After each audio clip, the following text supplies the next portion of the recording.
sahabat Narakupu, kali ini kita akan bincang santai dengan pakar pertanian Bapak Insinyur Muhammad Kundarto SPMP, salah satu dosen Fakultas Pertanian di UPN Veteran Yogyakarta.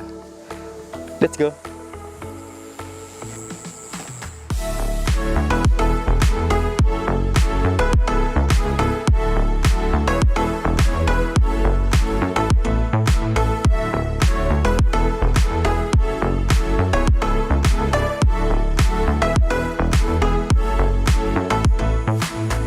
Gini Pak, kita lihat tanaman sayur ini Pak, kita prospektif lahannya kalau misalkan lihat pemanfaatan lahannya gimana Pak? Jadi gini Mas, sebelum kita ke tanaman, kita akan melihat dulu kan konsep lahan dulu ya. Kalau lahan itu kita lihat ini di lereng selatan Merapi. Nah ketinggian mungkin sekitar 500-700 meter di atas permukaan laut. Artinya kan ini prospek cocok untuk tanaman sayuran. Ya kan, sayuran atau tanaman buah-buahan yang kondisinya peralihan antara dataran rendah ke dataran tinggi gitu kan. Karena peralihannya itu 700. Nah untuk lahan ini sebenarnya lahan ini sangat prospek ketika nanti untuk dikembangkan produksi tanaman sayuran.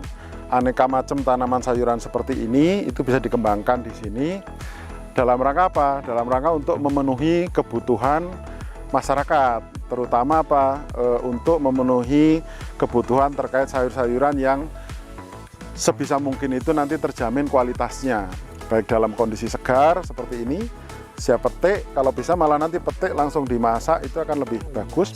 Syukur lagi nanti ke arah organik, sehingga konsentrasi zat-zat yang kurang sehat itu semakin berkurang gitu. Artinya tanaman ini konsepnya kan nanti untuk menghasilkan tanaman yang fresh tapi juga ke arah organik gitu. Nah tanamannya nanti seperti apa itu akan kita lihat, karena tanaman ini kan walaupun sayuran terbentang, nanti setelah kita praktekkan kan ada tanaman yang bisa tumbuh bagus, ada yang kurang bagus, atau tanamannya bagus ternyata kebutuhan pasar di sini kurang gitu kan. Nanti jadi segmen pasar pun nanti akan memilih ini cocok apa, pertama. Yang kedua, masyarakat sukanya tanaman apa. Kalau masyarakat misalnya sukanya yang simple misalnya kangkung, ya sudah mungkin kangkung itu nanti yang akan kita prospek untuk jadi beberapa produk. Misalnya kayak produk-produk kalau di Bali, di Lombok itu kan kangkung jadi primadona kan gitu. Nah termasuk sayuran-sayuran yang lain gitu. Nah, tapi dalam pengelolaan lahan di sini itu yang perlu diperhatikan adalah selain komoditas nanti pola perawatan lahannya. Makanya perawatan lahan itu penting, dari mulai penyiapan media tanam, pemupukan ya, terus kemudian penyiraman, kemudian pengendalian hama penyakit gitu ya. Termasuk nanti kalau ini Narakupu ini nanti akan prospek untuk kunjungan banyak orang, maka pengemasan juga sangat penting. Dan sekarang prospek pertanian itu sangat bagus. Kenapa? Karena misalnya ini selama pandemi 2 tahun, kemudian adanya perang ya di Rusia, Ukraina, kemudian banyak negara-negara sekarang ini terancam krisis pangan. Artinya apa? Kebutuhan pangan ini sekarang jadi sangat luar biasa. Bahkan dari berita kita bisa lihat ada sekitar 60-an negara yang statusnya itu dalam waspada terhadap terkait kesediaan pangan di negaranya masing-masing. Nah kita beruntung di Indonesia itu negaranya sangat subur, tinggal bagaimana kita mengelolanya, karena hampir semua tanaman tropika itu bisa kita budidayakan gitu, baik tanaman pangan dan sebagainya. Nah syukur-syukur ini kalau tanaman yang seperti ini nanti kan konsepnya lebih kepada edukasi. Benar. Ya edukasi, jadi misalnya ada pengunjung, ratusan orang pengunjung tiap hari ya. Mereka bisa jalan mengunjungi, misalnya yang anak-anak mengenali ini tanaman apa, oh ya ini tanaman kangkung, ini tanaman bayam, tanaman apa gitu kan. Terus mungkin mereka bisa praktek nanam, praktek memetik, praktek menyiram. Itu bagi orang kota mungkin itu sesuatu sensasi biasa, tapi bagi orang kampung mungkin hal yang sehari-hari kan. Nah itulah yang saya katakan sebagai prospek edukasi. Jadi lebih kepada agro edukasi gitu ya. Jadi praktek menanam, praktek memetik, praktek panen gitu ya. Setelah panen nanti ada praktek lagi pengemasan. Iya, betul Pak. Anda tahu kan misalnya kangkung di petani itu seikat paling berapa. Tapi ketika itu dikemas, ada tulisannya, ada merek, bersih itu dari tanah dibersihkan, dipasang di supermarket, harganya kan bisa 2 kali lipat. 2 kali lipat. Iya, Nah, betul. apalagi nanti kalau di sini misalnya tersedia resto yang menyajikan produk-produk di sini sekaligus menjadi produk-produk ikutan dari produk ini. Jadi misalnya kangkung bisa dibuat cakangkung, bisa buat tumis, campur udang, campur daging. Nah, itu akan luar biasa. Jadi artinya apa? Yang membedakan masyarakat berkunjung ke sini adalah apa? Yang dimakan adalah produk langsung di sini, bahkan mungkin bisa dibuat semacam tur gitu ya, tur pengunjung datang, petik gitu ya, mau milih makanan mana gitu ya, petik, saya ingin yang ini nih gitu kan, terus kasih ke tukang masak, tolong dong masakin gitu, pengen campur apa? Mau campur ikan, campur ayam, daging, seafood gitu. Lalu mereka sajikan di situ. Jadi sensasinya itu lengkap dari mulai awal sampai akhir. Itu yang saya pikir ini sangat penting untuk kita sajikan di lahan yang kira-kira ini berapa nih? 3 hektar ya. 3 hektar. Ada view Merapi, kemudian konsep bangunan-bangunan yang eksotik tradisional, kemudian di sini juga ada beberapa tanaman konservasi, ditambah tanaman sayuran yang siap petik, segar, menyehatkan. Ada juga hiburan-hiburan terkait dengan hewan-hewan ya. Ada angsa, mungkin nanti ada rusa, mungkin ada sapi, ya kan? Kelinci. Bisa kelinci, kerbau juga. Saya juga baru tahu kerbau itu ternyata di Banten sana juga sampai dataran tinggi. Saya pikir itu makhluk rawa, ternyata itu sampai dataran tinggi pun oke gitu. Jadi nanti ada sensasi pengunjung datang, mungkin metik di sini, kasih makan rusa, mungkin dimakan sendiri gitu kan. Nah itu sangat menarik gitu. Itu Mas. Gini Pak, kan kita kalau ngeliat ini Pak ya, kita tuh pengen banget tuh kan, ada beberapa komoditas yang laku di pasaran. Cuman kita pengen dua-duanya, lahan kita terbatas, kombinasi yang cocok untuk ini apa Pak? Ya, jadi gini, bagi para pengunjung kan kalau kesini hanya makan saja kan kurang sensasi gitu. Pengunjung kan bisa dari perkampungan, pedesaan, bisa juga yang berasal dari perkotaan. Kalau pengunjung dari perkotaan, tentu mereka akan berpikir bagaimana memanfaatkan lahan sempit di sekitar rumahnya yang mungkin bawahnya itu sudah nggak ada tanah, ya kan?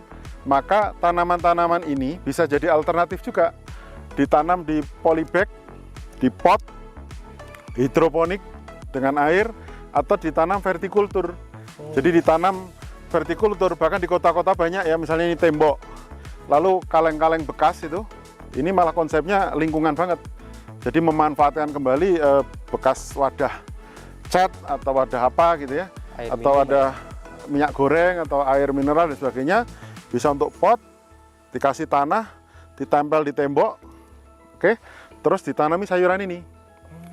Nah ini sehingga petik mereka bisa, bahkan dengan konsep ini pula mereka bisa mendatangkan sayur-sayuran di rumahnya masing-masing. Bahkan mungkin saya usul sih di sini juga tersedia polybag yang bisa dibawa pulang, isi tanaman yang sudah tumbuh. Jadi kadang-kadang kan ada juga pengunjung yang tidak mau ribet ya. Taunya kalau dari biji kan kelamaan gitu. Pokoknya yang sudah tumbuh kecil silahkan ini silahkan dibawa gitu kan akan lebih menarik gitu ya. Gitu Mas. Berarti kita nanti menyediakan juga dalam polybag untuk sebagai oleh-oleh atau kenangan ya, gitu Pak ya. Betul. Polybag termasuk ini variasinya banyak ya, karena konsep Narakupu ini kalau kita mau konsep ketahanan pangan itu sebenarnya bisa mengembangkan ada tanaman-tanaman yang kita pakai konsep Jogja atau Jawa, ada slogan yang namanya Polo Gumandul, Polo Kesimpar, Polo Kependem. Maknanya adalah Polo Gumandul itu buah-buahan yang menggantung di pohonnya, itu harus ada. Nanti kita pilih tanaman-tanaman yang eksotik menarik, misalnya tanaman alpukat. Oke. Terus polo kesimpar itu artinya kan kayak kena kaki begitu kan. Itu yang di permukaan tanah. Ada melon, ada semangka, ada apa itu? Labu ya. Labu tadi ada labu itu menarik juga. Itu konsep petahanan pangan yang buahnya ada di permukaan. Nah, satu lagi adalah polo kependem. Kependem itu artinya umbi-umbian. Nah, umbi-umbian itu bisa ketela pohon, ya kan? Bisa Jahe, kimpul, bisa obat-obatan ya, jahe-jahe itu temu-temuan ya. temuan ya Pak. Ada temulawak, itu, temu giring, temu putih, macam-macam gitu. Dan itu bahkan di sini itu sebisa mungkin ada salah satu spot gitu berisi biofarmaka. Jadi tanaman yang fungsinya untuk obat. Jadi misalnya, oh ya Pak, saya pengen minum beras kencur, Ya, saya pengen minum kunir asam gitu. Ternyata banyak produknya juga dari sini, petik dari sini dengan olahan yang cepat. Bahkan nanti sensasi pembuatannya pun kalau bisa nih, kayak kita kalau di mall-mall itu kan ada orang membuat roti kan ada kaca gitu ya. iya, Si benar, pembuat rotinya kelihatan. Bahkan nanti yang ngeracik masak maupun yang membuat minuman herbal itu bisa dilihat, Pak. Terlihat Pak ya. terlihat gitu. Terlihat sehingga sensasi, oh gitu ya, oh gitu. Jadi ada pembelajaran. Tapi memang chef biasanya selain diperlihatkan tetap ada yang dirahasiakan kan gitu. Iya, benar. Jadi itu kalau orang jauh-jauh ke sini gitu ya, tidak mendapatkan manfaat yang plus-plus ya rugi lah. Kalau hanya sekedar makan kan di warteg bisa, tapi kalau pembelajaran dapat, cara budidaya dapat, sehatnya dapat, seger dapat, selfie juga dapat gitu kan. Terus pertanian secara integrated. Iya Pak. Jadi ini kan ada istilah namanya integrated farming, pertanian terpadu. Jadi memadukan banyak komoditas, tanaman sayuran, tanaman buah, peternakan, perikanan jadi satu. Itu namanya kan integrated farming. Nanti kita misalnya dari sisa sisa dari kolam ikan, Iya Pak. itu kalau untuk nyiram ini kan nutrisinya tinggi sekali. Oh, Jadi sisa iya. kolam lele nila itu daripada dikuras dibuang, Iya. disedot, siramkan ini. Itu sudah campur pupuk itu. Ya, itu malah terbaik gitu. Terbaik. Tapi jangan kebanyakan. Karena kalau kebanyakan tanaman nanti nggak bisa nafas, terlalu jenuh, jamuran gitu kan. Atau malah nanti mati gitu. Jadi asiknya di situ. Semua hal bisa didekati di sini dari konsep pertanian awalnya, pertanian terpadu, budidaya tanaman sayuran, tanaman buah, peternakan, perikanan, oke.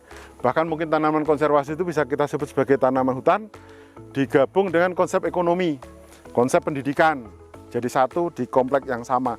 Sehingga nanti pengunjung dari parkiran, katalah datang dari sana, parkir, nanti kan bisa jalan memutar begini, dapat ilmu yang luar biasa, dapat mencicipi produk yang nyaman, yang enak, baru bisa juga dibawa pulang oleh-oleh yang memang bisa ditanam di halaman rumahnya gitu. Untuk ini Pak, kan banyak orang belum mau untuk ke organik gitu Pak ya. Boleh mungkin dijelaskan Pak perbedaannya kimia dan organik, mungkin dari kesehatan, mungkin dari harganya gitu Pak. Jadi gini, sebenarnya organik itu di awal adalah terkesan biaya tinggi, sehingga orang malas ke situ, orang lebih berpikir instan, dengan pestisida beli langsung semprot selesai. Tapi itu kan pikiran instan untuk jangka pendek. Kalau jangka panjang, kita akan berpikir kalau saya makan ini bagaimana dampak terhadap kesehatan. Jangan-jangan nanti jadi penyakit kronis gitu kan. Makanya biasanya yang sudah fokus ke arah organik, bahkan sekarang trennya itu kan ke arah organik, ke arah sayuran-sayuran segar, itu karena kita bermimpi ke arah hidup yang sehat. Hidup yang sehat otomatis dengan makanan yang sehat pula, yang aman dari pestisida, aman dari racun-racun, sehingga nanti tidak timbul penyakit-penyakit yang berbahaya bagi tubuh kita gitu. Nah, konsepnya memang nggak gampang, karena apa? Konsep organik itu kan harus pendekatannya banyak ya, dari sumber airnya, media tanahnya, tanamannya, pupuknya, pestisidanya. Tapi paling tidak yang kita usahakan itu sudah mengarah ke arah organik. Jadi artinya apa? Kita menekan seminimal mungkin adanya gangguan-gangguan yang bisa nanti berbahaya bagi kesehatan yang mengkonsumsi itu, gitu Mas. Berarti organik itu lebih sehat. Ya, lebih sehat. Dan bahkan kalau kita lihat prospek pasarnya itu lebih tinggi. Lebih tinggi Pak. Iya, coba lihat deh. Kalau di supermarket sayuran dengan adanya label organik, biasanya dipilih karena memang orang lebih yakin ini tidak berbahaya dan aman gitu. Dengan benda yang sama. Misalnya sama-sama kangkung, ini organik sama bukan, itu organik akan lebih mantap untuk diambil gitu. Jadi pilihan dari konsumennya itu. Gitu. Iya. Oke? Oke Pak. Terima kasih Bapak. Sama-sama. Sip ya.